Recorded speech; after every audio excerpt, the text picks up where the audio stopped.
জীবনটা অনেক ছোট, কিন্তু জীবনের গল্পটা অনেক বড়। জীবনের সুখ চাওয়াটা অনেক সহজ, কিন্তু পাওয়াটা অনেকটাই কঠিন। হ্যালো গাইস, আসসালামু আলাইকুম। চলে আসলাম আরেকটা ভিডিও নিয়ে। আপনাদের কাছে আমার ভিডিওগুলো কেমন লাগে কমেন্ট করবেন, কমেন্ট করতে ভুলবেন না। ভালো লাগলে লাইক কমেন্ট শেয়ার করে দিবেন, আর আমার চ্যানেলটা সাবস্ক্রাইব করে দিবেন। এগুলা হচ্ছে গিয়া এই যে কবুতরের জন্য খাবার কিনে আনছি আর কি।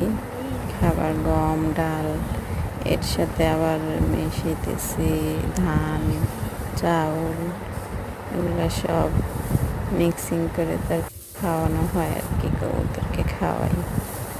এই জন্য আমার ছেলে আর আমি মিলে এগুলা মিক্সিং করতেছি।